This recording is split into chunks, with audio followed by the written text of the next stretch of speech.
Welcome back to the Sunday Wire. I'm Patrick Henningsen, your host. I'm going to be joined by our teammates in a moment, and I just want to give a big shout out as well. This is the week we're launching our annual winter fundraising drive. Okay, so those of you who've been following us for a number of years are familiar with the winter fundraising drive, and we'll bring this up on screen in a moment. But we are encouraging people to definitely get involved this year. And this is every year is important, this one especially. And so we want to try to get more engagement than we have previously on this. So if you go to the banner ads on our website and do find your heart over this holiday season, over this winter, to support us, we have some big capital purchases we need to make in terms of cameras and so forth. So we're going to need your help to do that. So again, so links on our website, banner ads, and so forth. So we'll be promoting this throughout the next couple of months. And this is really important. This is how we raise money to keep the operation floating and surviving, not just surviving, thriving into 2026. This is how we've been doing it last couple of years. And we really need your help to plug the gaps. It makes a huge difference. So those of you who want to get involved on that level, please do. And I want to give a shout out to some who have already donated since the banners have been live. And just in the last few days, really, well, in the last week or so, give a big shout out to Peter C., George S., Alex S., Nancy H., Barbara C., Jill A., and also Eonin C., George S., and Seymour K. I want to thank all of you guys in there. And a big thank you, of course, to Alex S. for taking out a lifetime membership. Huge, huge for us. Massive. I really appreciate that. Other one-time donations there, $50, $50. Unbelievable. This is amazing. Thank you very much, all of you guys. And so we'll every week or every fortnight, we're going to try to read off just not the full names, but just the first names, really, of some people who have supported us, just so you guys know that we appreciate it. So thank you again. It's amazing. You guys have just people are already stepping up for this, so we're absolutely blown away. Thank you. Thank you so much. Now, let's get to the business. Okay. I want to bring on stage my colleague from Alternate Current Radio Network, is lingering somewhere in the background. I'm going to bring him up on stage. Bryan McClain, also known as Hesher, is joining us on the live link right now from Texas. Thank you for joining us. And I want to add on to the stage here, Ruckus. Ruckus is among us, also from the great state of Texas. So first and foremost, I want to talk about this daily shooter business, okay, in a minute. But I appreciate the background graphics, Hesher. It's inspirational. The Department of War, Hegseth, total psychopath. Trump, the neocons are back. What do you think, Hesher? Are the neocons back? I kind of agree with what you were saying earlier. I used to loathe and, just feel so crapped on by the psyops of the Bush era, but now I kind of miss them. At least we had, a story that made sense. At least the narratives made sense back then. Now it's like, and the conspiracies hadn't converged. And now we're at a place where it's like conspiracies have all converged and collapsed at, within a matter of like 8 years here. And yeah, I miss the old days. I never thought I'd say it, Pat. Yeah, and I always say, and I'm dead serious, Ruckus, at least the Bush administration had the decency and respected us enough to try to fake it. Trump doesn't even feel the need to even bother fabricating evidence. Like, what is this? It's a tell. I mean, it lets you know exactly how far we've come, right? I mean, we make references to where like sometimes these people who act in secret have like a mask that they wear. Well, they've all ripped the masks completely off, haven't they? So yeah, I mean, it is shocking, but it's not surprising if you've been paying attention to how things have been progressing along thus far, just in this first year of 2025 under the second administration of Donald Trump 2.0. But yes, that was my favorite part of your analysis this morning, Patrick, was pointing out how at least back in the day they had the decency to put in a little bit of effort. And you would think these days, with the advent of AI and ChatGPT, they could have still done that and they wouldn't have had to put that much effort into it, just a couple prompts here and there, right? And then copy and paste that onto the teleprompter and do your thing. You would have been fine. But no, they just literally, they don't even care. They're like, we have zero respect for the American people at this point. We are now not even going to present evidence. We're not going to try to garner consent from you. We're just going to tell you how it is. This is the way it is. Sit down, shut up, buckle up, enjoy the ride, or don't. We don't care because this is happening, people. You know, it's very terrible. I mean, guys, can you believe this? Okay, no fly zone. I mean, an unhinged no fly. Look at this. This is a U.S. president. Who voted for this? I'm sorry. Sorry, I'm laughing. It's just so stupid and funny, Patrick. It's so amazing. Like, we used to get mad when they wouldn't put things through Congress, right? When they'd start little wars without, like, you know, voting for it.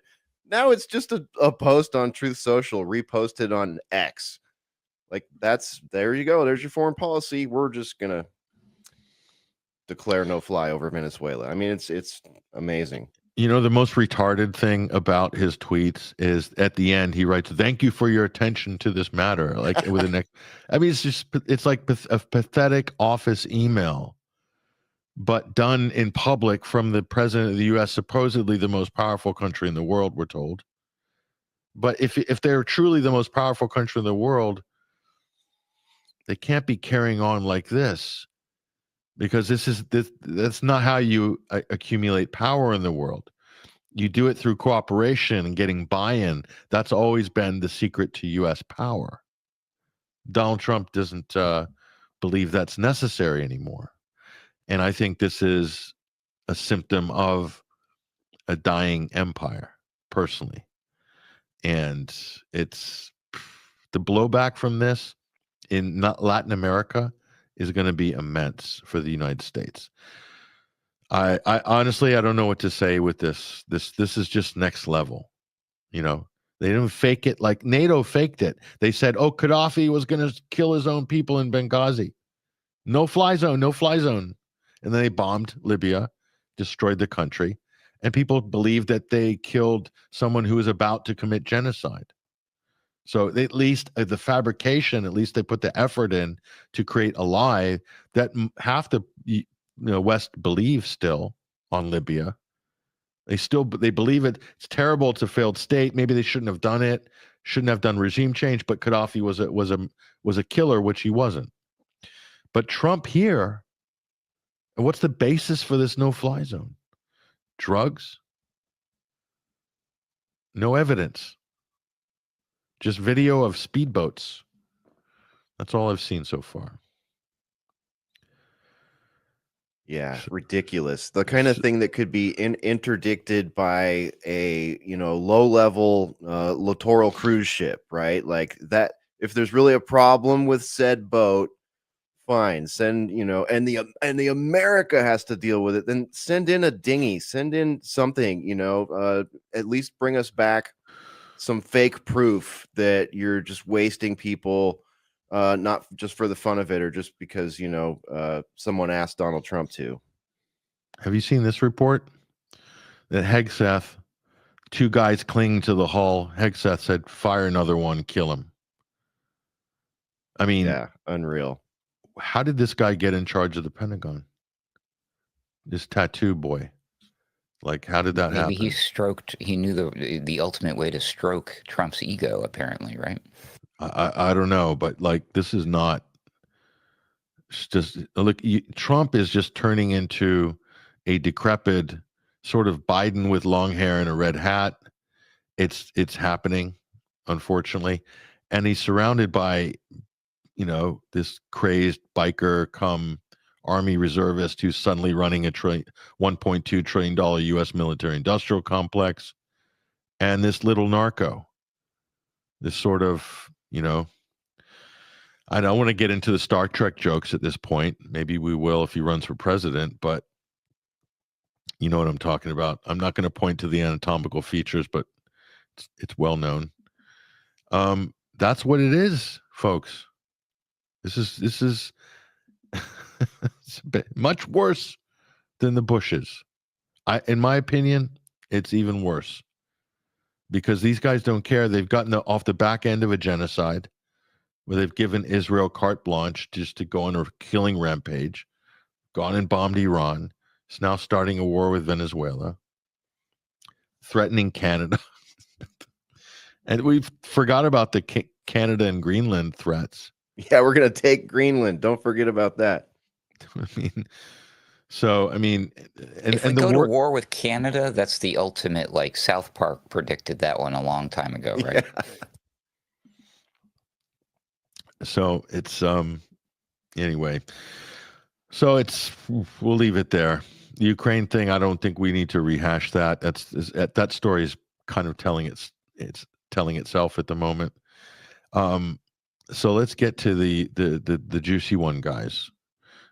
Which is, and by the way, this is just insane. This has just happened in the last 48 hours.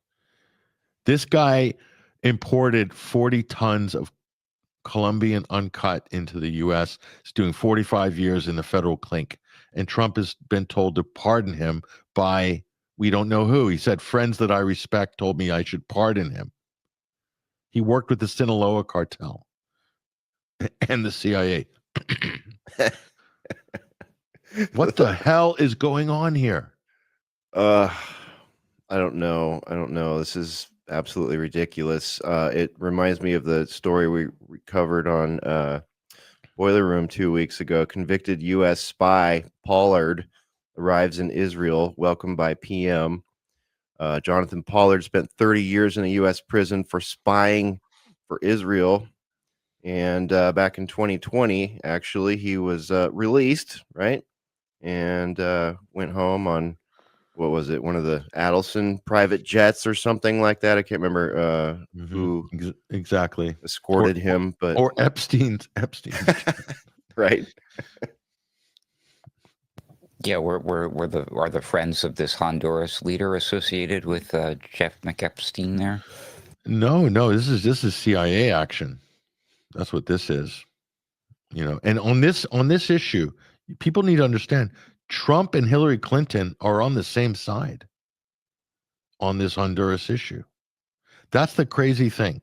So again, when I said last week that MAGA is a complete fraud at this point, I really meant it at the deepest possible level. It's Trump is allied with Hillary Clinton on this issue. What's Hillary's talking point on it, or how does she factor in here? She was angling for the exact same sort of U.S. deep state maneuvers to keep people like this in power and to keep the drugs flowing. I mean, that's the signal Trump's giving. On one hand, he's saying there's a narco war against Venezuela, and on the other hand, he's saying spring the most corrupt Central American leader working with the cartels. He got thrown out of government. The current government in Honduras is telling Washington, what the hell are you doing? You put this guy away and now you want to let him out?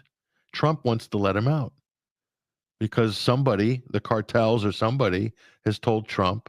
I mean, or Rubio. Rubio might be behind this. This little narco, as the nickname goes. There's something to this. We're dealing with some real corrupt. There's a lot of criminality, and and this is the thing Trump was supposed to sweep away from the swamp. This is next level swamp. We're talking like Jurassic swamp here. Yeah, this is what's happening. I hate to say it, guys. It pains me. Did you hear Trump's comment too? He made the public comment from the podium, and he said, "I can report tonight the Department of Homeland Security is confident that the suspect in custody is a foreigner who entered our country from Afghanistan, the hellhole on earth. He was flown in by the Biden administration in September of 2021 on those infamous flights everybody was talking about. His status was extended under legislation under President Joe Biden." Don't you just love the way it's all like evil Democrats, evil Democrats, evil Democrats, shithole countries, blah, blah, blah. But it's like you pointed out, what about all these CIA connections and stuff here? Like we have quite a few Afghanis here in the country that were friendly to the United States military in most cases, and that's why they're here. There's also some refugees and things like that, but there's a lot of people that fit the profile of the suspect in this case that have similar connections as that in this country, and many of them are under contract from three-letter agencies and such. Yes.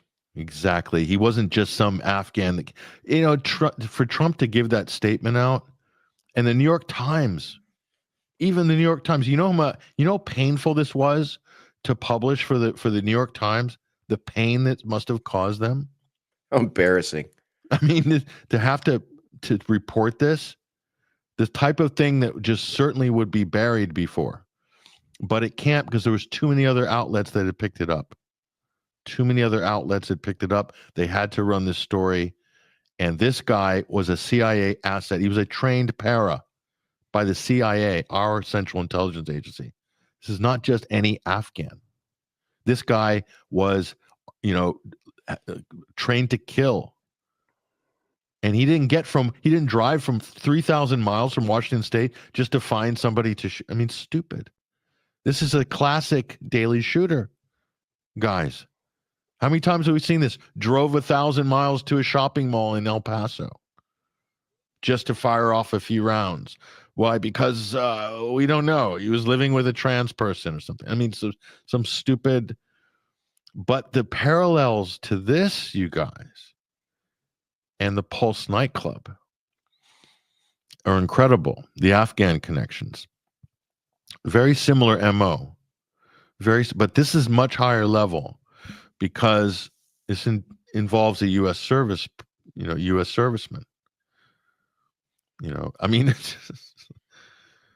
It's in one way. I mean, how do you think this? What do you guys think? On one hand, you have the court judgment about the National Guard being used on the streets of D.C.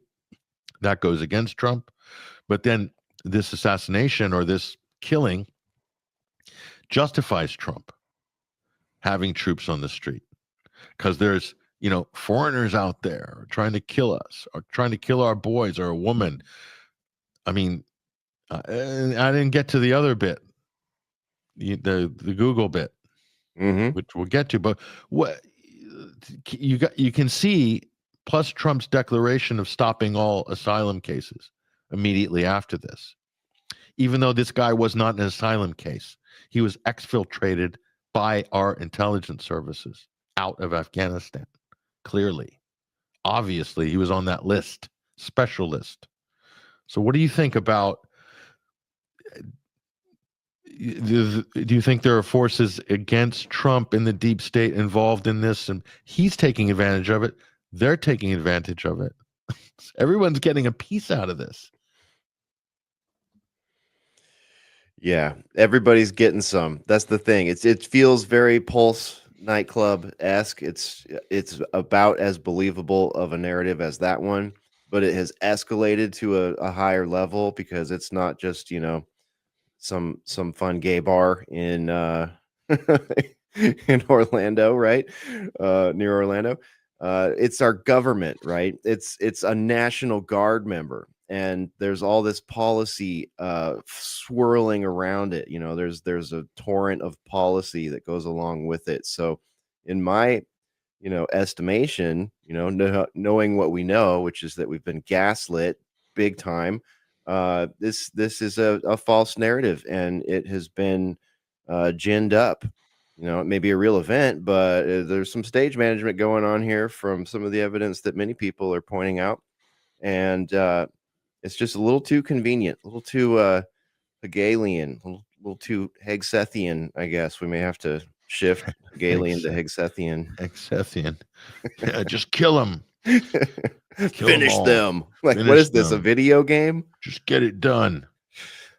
Yeah, big tough guy. Is there a direct correlation to what Trump said about the immigration to the event? Did he say, because an Afghan citizen shot a National Guards member in the head, we're doing this? Is that how? Yeah, he did. Okay. He did. I just wanted to make sure it wasn't the press or other people assuming that it was related. It might have been something completely different. Okay. It was reactionary. He's literally using it as a reactionary excuse, which is silly. And that came straight from him, from his Truth Social. What were the first initial reactions from the other politicians? Because usually when there's a bang bang, they all run out and have their cry sessions about how we need to get rid of the guns and stuff.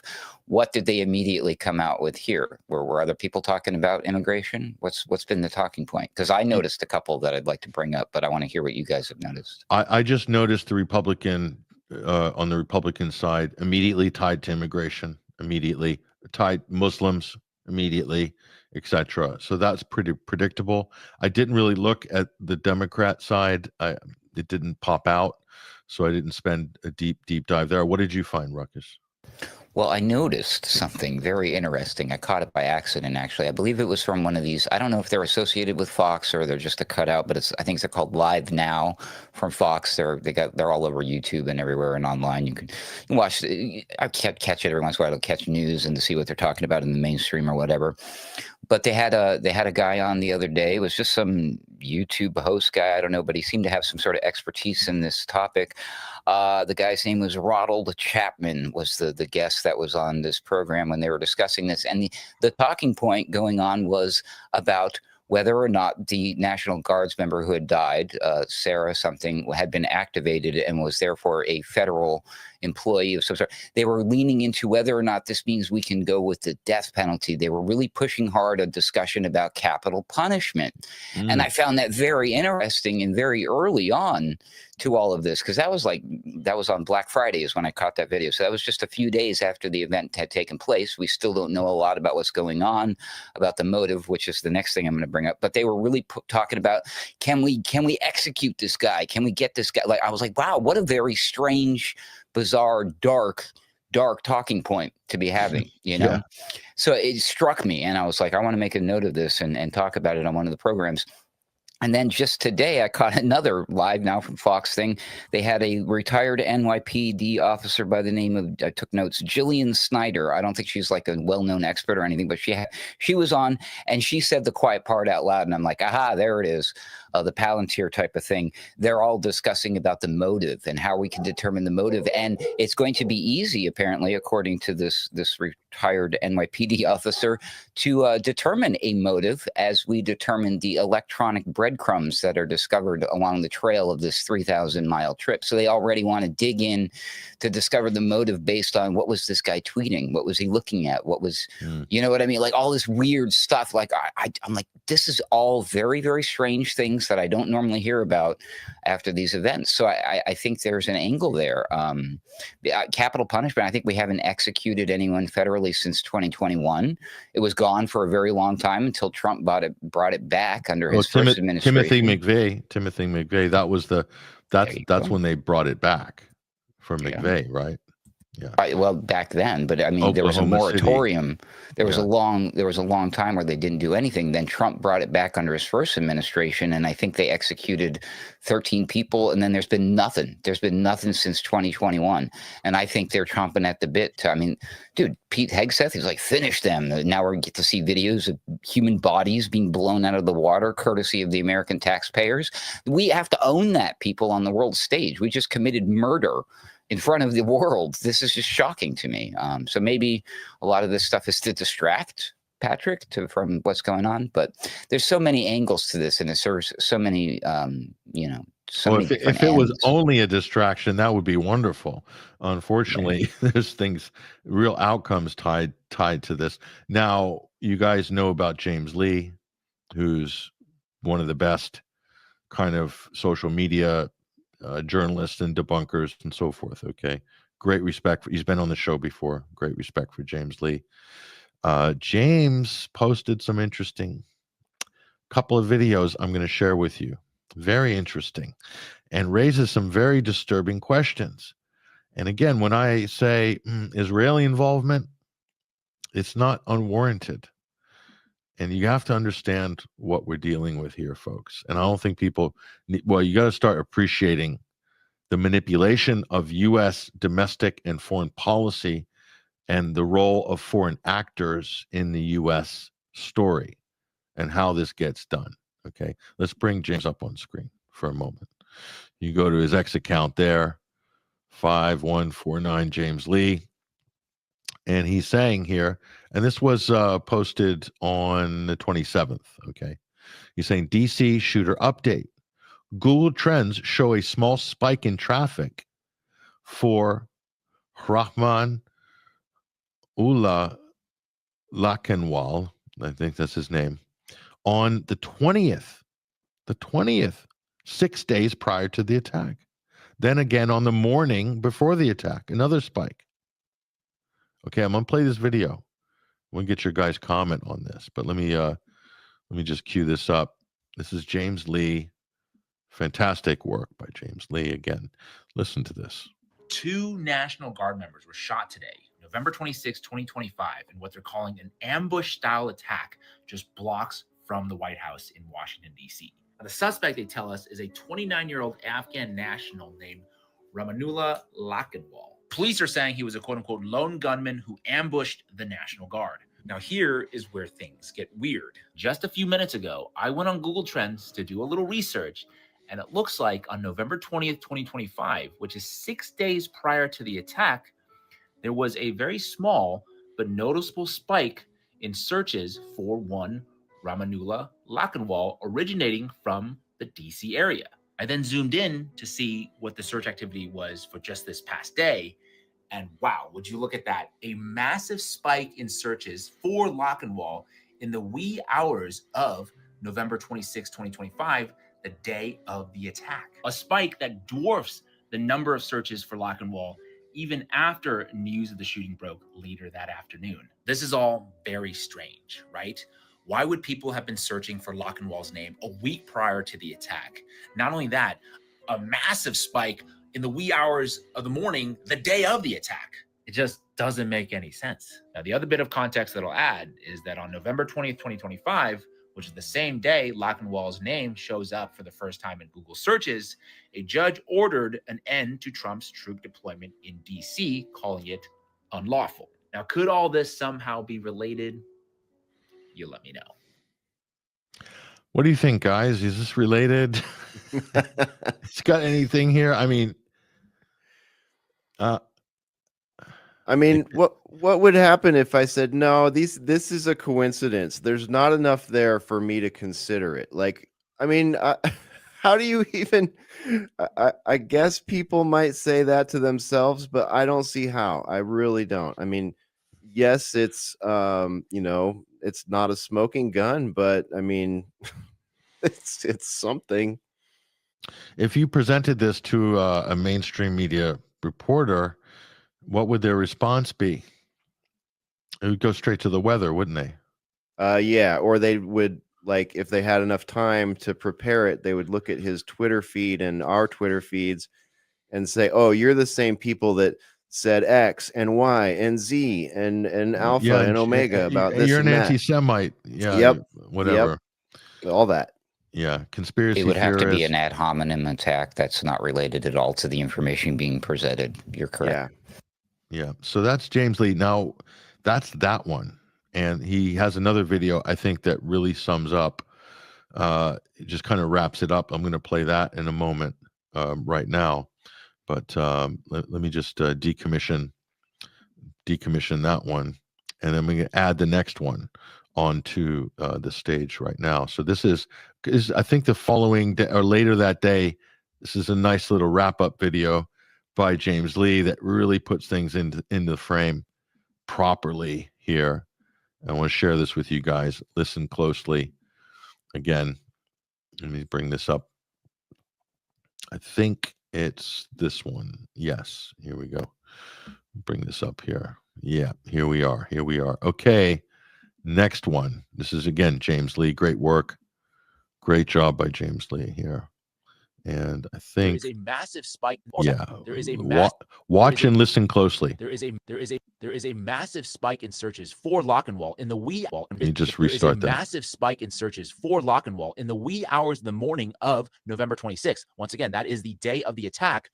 A spike, I might add, that completely dwarfs even the number of searches after the news of the shooting broke later that afternoon.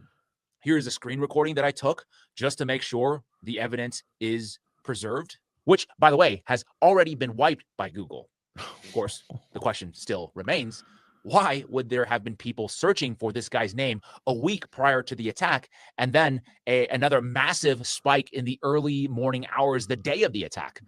That strikes me as very strange. Another very strange data point, 4 days prior, someone, probably multiple, most likely, in the state of Israel was searching for the name Sarah Beckstrom, the National Guard soldier who tragically lost her life during the November 26th attack in D.C. What is that all about? Well, it has since been uncovered that the alleged shooter, Ramanullah Lochinwall, was, in fact, a former CIA asset. CIA asset. Guys, why do all roads track back to Tel Aviv? Why? Why is that keep happening? That's annoying. It is.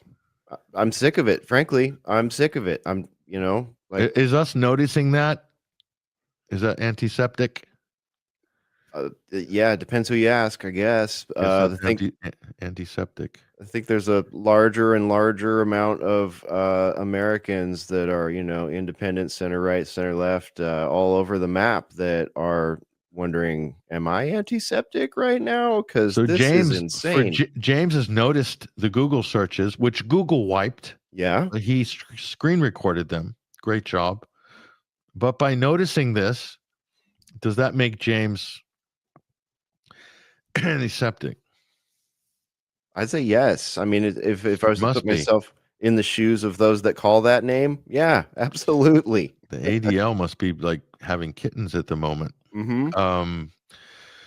Great work by James Lee. It's good to have these guys. I mean, he is one of the best who actually is doing their work, and I'm so glad that he is. He's brilliant. But guys, I mean, isn't that weird? Is that a little bit disturbing? Why would the Israelis be searching the name of the future victim? Let's just say it. And the shooter, like both of them? What? So does that mean that there's a possibility this is an Israeli op? I would have to say 100%.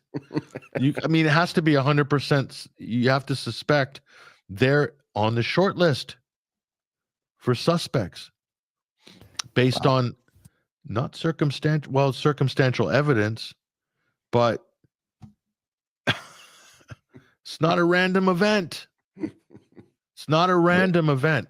Can we agree it's not a random event? We have to be fair. There's always a 0.0001% chance, right? So we'll go with, we're not 100% sure, but it's could be very hard to convince the three of us that maybe, I don't know, it was really Hamas and they pulled a false flag and they used VPNs and deepfake videos to trick people like James Lee into thinking that it was Israel doing these certain. Yeah, nobody's gonna. Were you trying to do a Ben Shapiro impression? I'm trying. I'm like thinking, there's only so many angles they could go with this, and there's not much you can do. Yeah, it looks a little obvious, a bit on the nose, and too many people are noticing. So we probably should just shut the whole thing down. Maybe have a great reset or something. That's it. Call producer Berg. Tell him to shut it down. Okay, guys. I mean, seriously. That's disturbing. That's highly disturbing. Isn't it funny how like there used to be an event like this and all the way up through Las Vegas and beyond to a certain point where it was like we would spend a week taking this apart and everything, and now it's like I see all the hallmarks, I hear the narrative, and then I see something like that, and I'm just like, all right, I'm out. I'm not going to waste any more time on this. I know what I think that this is. I've put enough, thousands of hours into this topic to break off another 40 for this one, to collect up all the information. It's getting stupid. Some questions coming in from the comments here. Israel does hide itself under the protection of anti-Semitism, will create real anti-Semitism. True that. Here's a question. And his handlers were searching him repeatedly. Why, knowing everyone looks for that stuff now? Well, they don't necessarily look for that stuff, but now they do. Now they do. Internet sleuths are on the analytics. Okay. Yep. So here next, Frazmataz. That's why I figure Iran won't be as tough as Afghanistan, because Afghan people are mountain Persians and sharpshooter skills in their culture. Iranians, that's not true. There's plenty of rural people in Iran. Thank you very much. I don't know what you're talking about. I've never heard this. Ozempic Jones. Is that a thing? I think he's referring to that guy south of us a little bit here.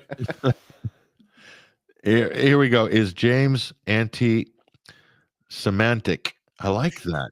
Anti-semantic. You feel that? I'm just going to ask you, Rupert Fellows is one of our brain trust in the comment sections here. Anti-semantic. I like that. It's got a triple entendre, almost a double, definitely a double, triple entendre. Yeah.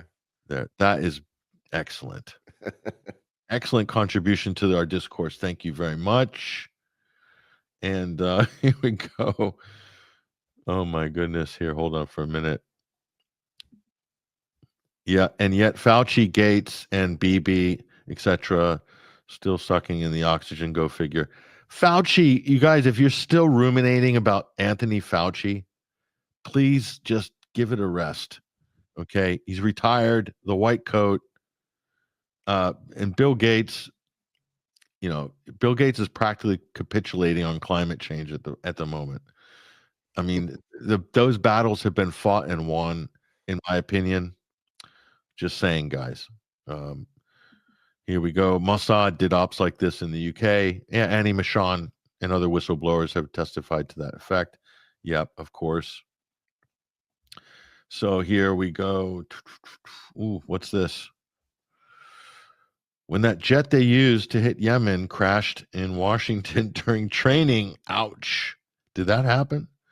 I watched their search parties fly in the total opposite direction. 1 or 2 female military personnel supposedly gone. Wow. Ooh. We're going to have to screenshot that one. Yeah, I want to read about that. Yeah, because this also happens when you see training activity, or remember the SEAL team that was in the Chinook, the same people who did the Bin Laden raid, all of a sudden they're gone. And then there's a training accident in North Carolina, or what have you. They liquidate U.S. servicemen who were involved in things to create a story out of a story. She could have been killed doing something else. Who knows? And then all of a sudden they've used her as the mascot for this event. That has happened before, guys. Mm-hmm. So just saying, excellent.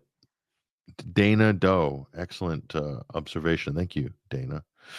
Really appreciate that. I think Basil Valentine's lurking in the green room. We're going to bring him up. A lot of people are confused, Hesher. They're saying, so what's the purpose of all this? It's still a bit murky. We're just pointing out the anomalies.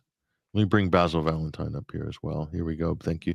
Basil Valentine. The search thing has got everybody scratching their head, including me. They're like, why would somebody be searching these people's names before the event? Because they're intelligence agencies profiling, preparing media releases, all the sort of activity that goes around a staged event. And how does Google play into it? Do said people in this scenario, in this vignette, like, do they have a direct line to Google and say, hey, we need you to, we've been searching this all day. We need you to scrub the search results. Like, what? Oh, that begs a few questions too. Well, they would have been scrubbed after the event took place, most likely, because maybe somebody copped onto it. Because James might not have been the first person to clock that. Just saying. Basil, Valentine, welcome to the program. Good evening, gentlemen. Great to be with you. Yep. Look, we've only got 15 minutes left. We've got a shorter format this week. But Basil, what do you think about all this? Any comments on this or anything else that we've been covering? I don't know what you've been covering, actually, I'm afraid, gentlemen. So, well, we've been covering. I'll bring it on stage. I mean, we've been talking about this DC shooter, but I think this is more, down your alleyway, Basil. Here, let me bring this up on stage, and that's our president right there. Oh no, this is extraordinary stuff. I mean, you know, for a supposedly peace-loving president, you know, this is an act of war against a country that poses no immediate threat to the United States whatsoever. We've had this whole sort of narco-terrorism invented in the last few months, really. I mean, the term didn't exist a couple of years ago, and now it's being used as a pretext, basically, to topple somebody that they don't like. I mean, this is just becoming the standard playbook, isn't it? If we don't like you, we're just going to get rid of you. Doesn't matter. We will find you know, who was it said, show me the man and I will show you the crime? Was that Stalin or one of his henchmen? You know, could have been Stalin, actually. I think, yeah, one of them. So you know, I mean, look at it. As I can see on Hesher's backdrop there, it's now the Department of War. You know, I mean, that's right. Look at that. It is. It's not just a meme. This is not South Park. This is life. Yeah, the real world, folks. So, you know, Maduro, didn't he? I saw he came out with a statement and said, you know, we don't want war, we don't want conflict, you know, everybody just calm down. But Trump and the appalling gang that surround him, that's the thing, you know, the likes of Rubio and Hegseth, they're just determined to push people over the edge. I also saw that buried in the immigration edict, he keeps using these executive orders, doesn't he? Indefinitely pausing immigration from the third world is the threat to deport anybody who's critical of Israel immediately. I don't know if that includes tourists and, you know, people on regular visas and things, you know. Bernie Sanders. Well, exactly. And we've already seen some people being denied access to the country over that sort of thing, right? There was a Norwegian someone coming here, I don't remember, a national coming here, and they didn't like his social media profile when he got to customs and got turned around. Yeah, that's how it's going to go. That's right. Home of the brave and land of the free. So, yeah. I mean, the president tweeting out there's a no-fly zone threatening commercial airlines that they'll be shot down over a country with no evidence that they've done anything. Basil, at least the neocons, as we said before, went through the effort of fabricating the evidence for WMDs. I almost respect it. At least they, you know, at least they had some sort of synthetic pretext that they put some energy into ramming down the public's throat through a concerted propaganda campaign and trips to the United Nations and, you know, ludicrous spectacles like the one of Colin Powell holding up that vial. He was embarrassed about that later. But now it's just, you know, well, let's make up a word for this guy. Narco-terrorist. Okay, that'll do. That'll do. We don't need any more than that. We've got a word to condemn him with. I mean, it's unbelievable stuff. It doesn't help that the Nobel Peace Prize went to that so-called opposition leader, because that kind of thing lends credence to this nonsense. Yeah, a CIA asset, but I think they spelled asset wrong here. Yeah, for some reason. Yeah. I mean, Minor. This is a typo. Definitely a typo. Yeah, you got to put your Grammarly on. You got to activate your Grammarly. Danielle Bausch. Sorry about that. Yeah, you got to switch Grammarly on, please. Thank you very much. Dude is not dead. Oof.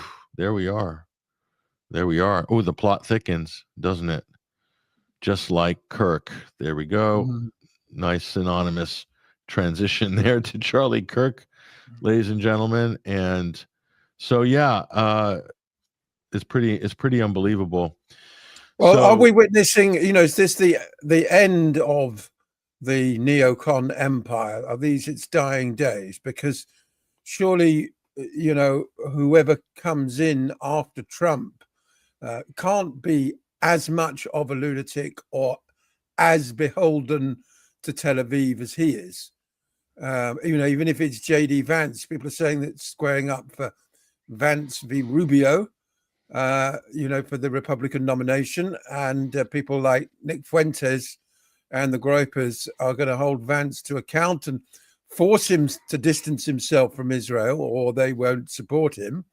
We know that Rubio is Tel Aviv's little pet, and what about on the Democratic side? Well, Mamdani has demonstrated that a seismic shift is underway there, but are they going to come up with a genuinely neutral? I mean, I can't see them coming up with an anti-Zionist candidate, but the stranglehold is being broken. I'll be very interested to see what Michael Rechtenwald and his AZAPAC do when it comes to the presidential election. And so I'm going to feature a nice slice of yellow cake. Thank you very much. Magatai 2926. Now this comment. Oh yeah, I saw something about he was supplying Hamas. Did you see that? Who? Maduro.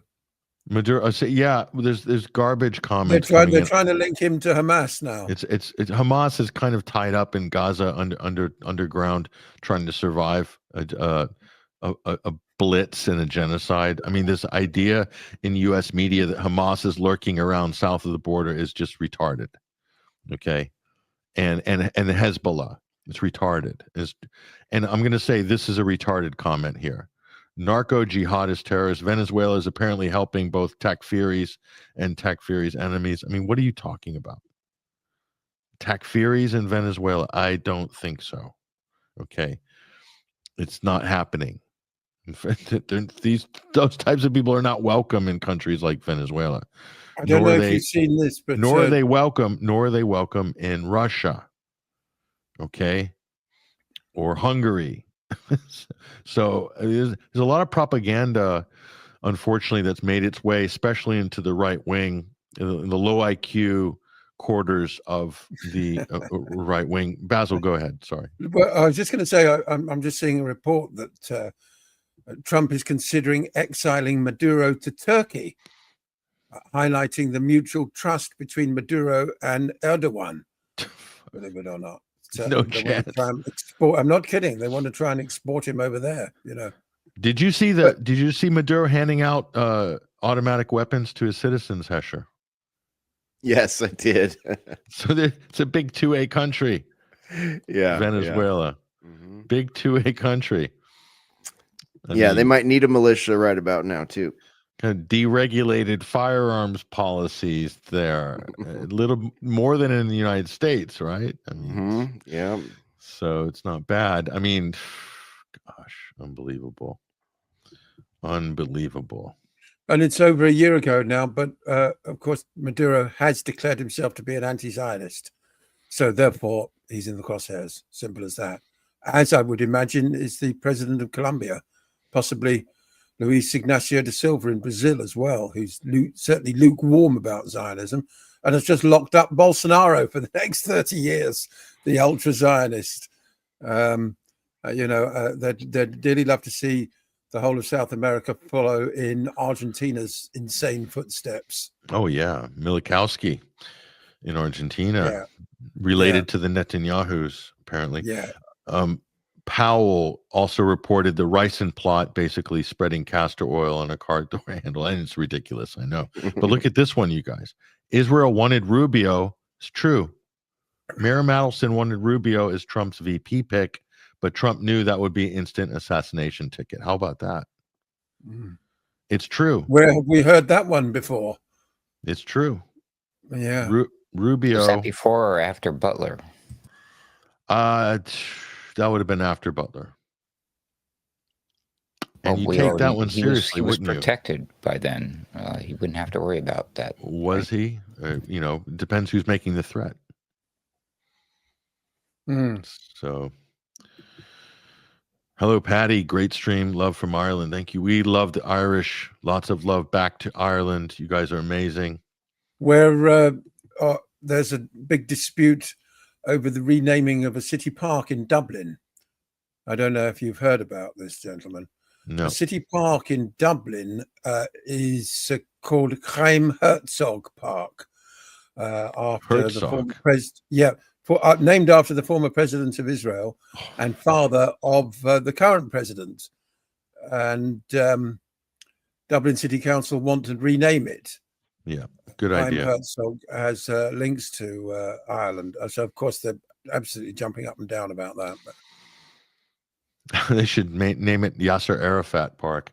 Okay. Well, the proposal is to call it Hind Rajab Park. I like that even better. Yeah. Even better. Nick Fuentes has called for a left-right populist alliance. Good luck with that. Well, but nevertheless, it's an idea whose time has come. There's no doubt about it. There, I've caught another one, guys. Maduro sending uranium to Hamas. Yeah, that's right. That's the claim.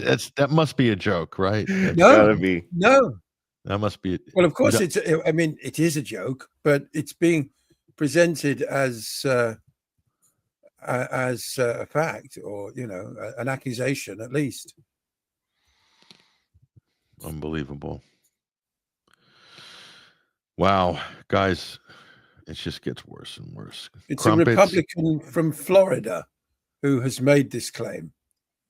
Representative Maria Elvira Salazar, a congresswoman from Florida, on Fox Business on Tuesday, she endorsed a U.S. invasion of Venezuela and then took it a step further, telling the anchorman David Asnan, with no evidence, that Venezuela is giving uranium to hostile foreign powers and terrorist groups.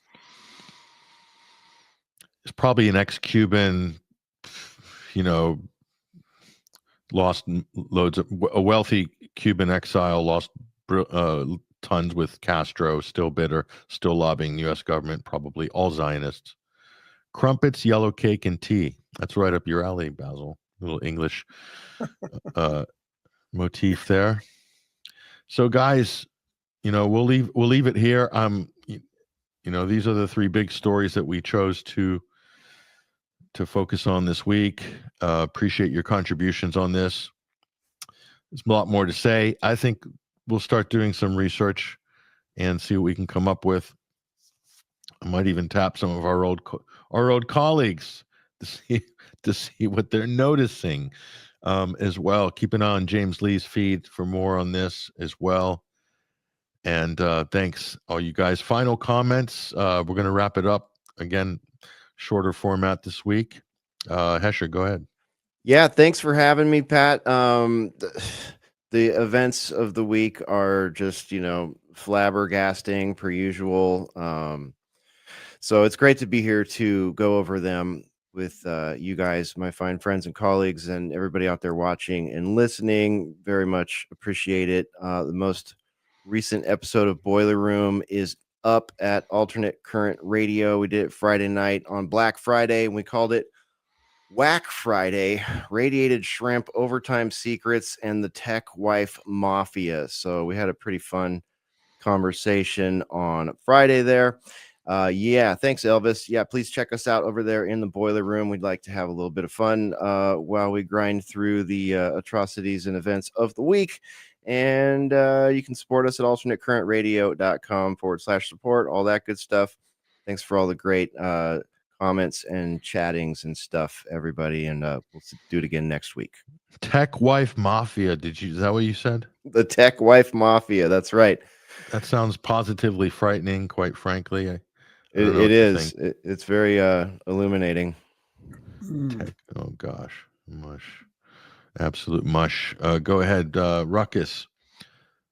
Final thoughts, as you words. Can tell, you can see on the screen there. That's where you head over to find out where all the stuff is. AlternateCurrentRadio.com. You'll also find my stuff. I do some stuff with Sam Chaney over at Weaponized News. I was just on there on Wednesday. which was when this DC shooting event took place. So if you'd like to hear our commentary about that basically as it happened, just you can find that at alternatecurrentradio.com. That's also where you'll find links to my Twitter account, AC_wordslinger, which is where you can send me a direct message if you need help with your website or you want me to make a graphic or something cool for you as the wordslinger. And of course, just follow me on X. I post some interesting, fun things daily. I'm not one of those loser X accounts with the blue check mark who does nothing but like tweet how awesome Trump and Elon Musk is and how SpaceX is going to save the world. So I'm an actual real user on there, and I come up with my own clever thoughts and ideas and post them. So please follow me. It's AC_wordslinger. And thanks for having me, Patrick. I look forward to doing this again, and we'll see you all over there in the boiler room sometime this week. Much appreciated, Ruckus. And our listeners appreciate you as well, getting a lot of big ups, Hesher and Ruckus, in the chat rooms, as well as Basil. And great report on the UK column, Basil, on Friday. Appreciate that. Your intervention was most welcome on very, very important story. But your final thoughts, Basil, before we take it away. Well, I'm sorry I was so late joining the stream tonight. It's partly because I've been following the developments at the Your Party inaugural conference in Liverpool, the new left-wing grouping headed by Jeremy Corbyn and Zara Sultana. And it looks as if it's going to remain just that. They had a vote on what to call the new party, and they've decided that they're going to stick with Your Party. So for the foreseeable future, next year's May council elections, there will be people standing under the party name Your Party. They've also voted to go for collective leadership. So there won't be a single leader. It's highly likely that the joint leaders will be Zara Sultana and Jeremy Corbyn. It's, well, a moot point as to how well they actually get on personally. Zara Sultana wasn't there yesterday for the first day. She was boycotting the event, partly at the expulsion of some of her supporters by the organizing faction, which largely belonged to Corbyn, which I've already seen described as the right wing of the new Your Party. One of the things they've been talking about is whether or not you'll be allowed to be a member of another political party, including those registered with the Electoral Commission, and also be a member of Your Party. And they've decided, yes, you can be a member of two parties. So that means you can be a member of the Socialist Workers' Party, the Green Party, the Labour Party, presumably, Workers' Revolutionary Party, one of any number of other groupings, and be a member of Your Party. So you can be a bigamist, so to speak, in terms of your political allegiance. It's going to have more than one leader, and it's still going to be called Your Party. And they're desperate to do an electoral deal with the Greens, because Zach Polanski has been making huge strides in the polls with his eloquent takedown of neoliberalism and capitalism. And of course, as a Jewish man, he is able to critique Israel in a way that insulates him from certainly a lot of the usual accusations. I mean, when you've got Gentile news anchors accusing a Jew of being anti-Semitic because they don't like his opinions about something, then, you know, we really have disappeared a long way down the paradox rabbit hole. But of course, it's anti-semantic. Right. Anti-semantic. That's the new term we're adopting. Go ahead.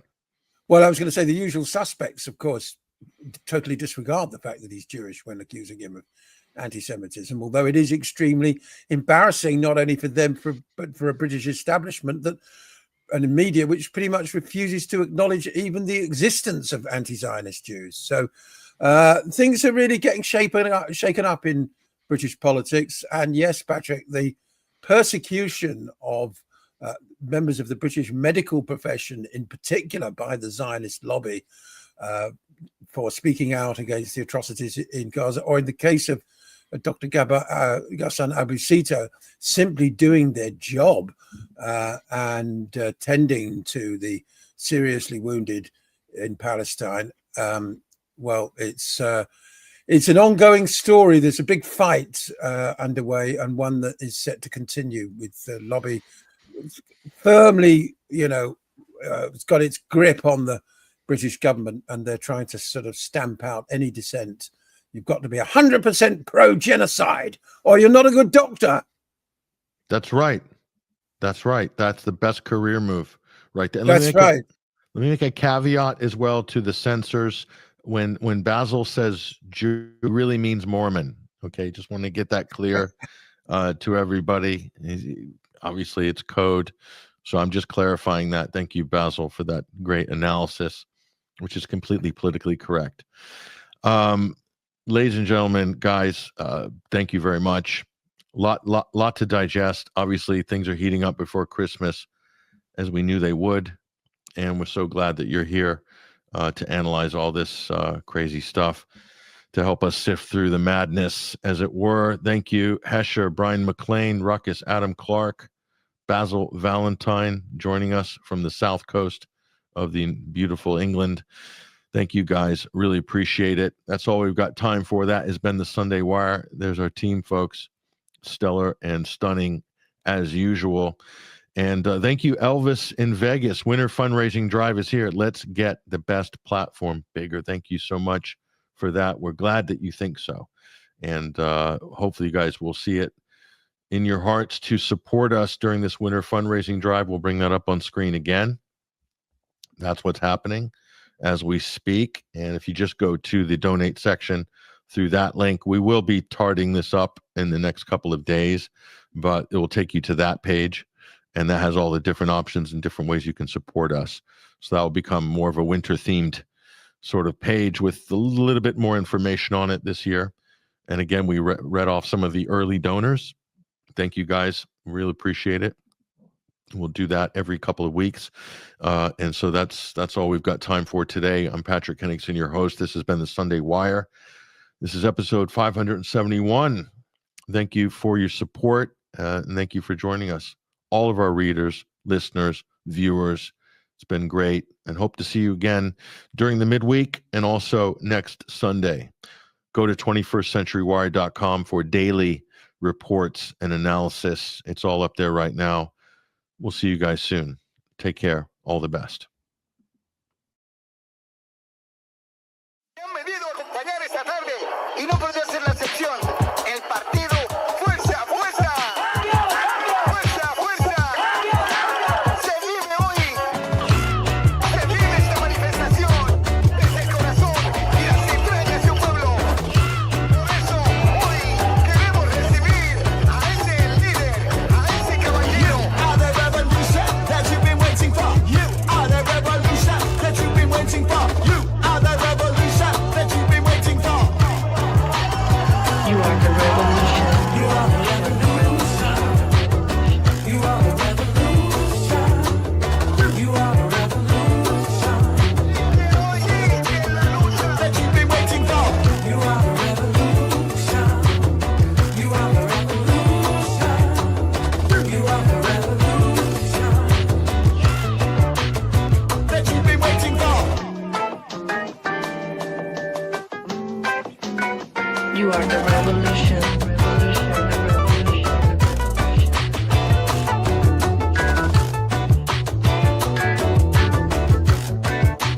Revolution.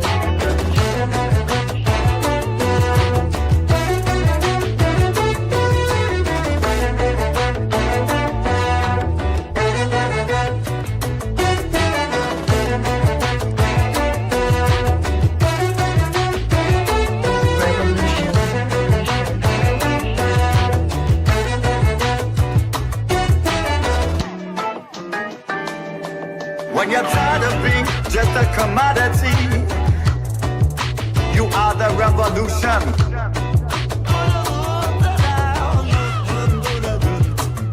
And when gas lit into another war, stand strong because you are the revolution. You are the revolution. You are the revolution. You are the revolution. You are the revolution that you've been waiting for. You are the revolution. You are the revolution. You are the revolution. They conspire against you, accuse you of your sovereignty. Hold fast, watch it collapse.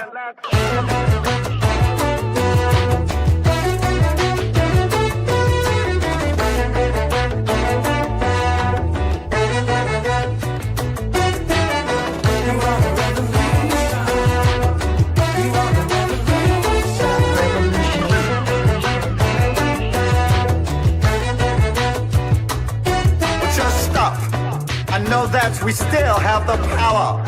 You are the revolution. They want to centralize, monopolize, control your thoughts. Breathe, go deep, go outside, put seeds in the ground. You are not alone.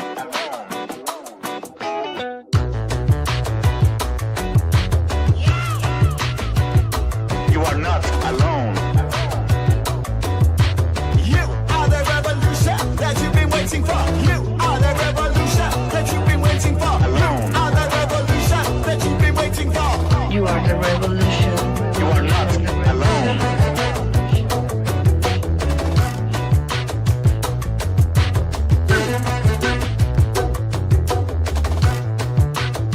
That you've been waiting for.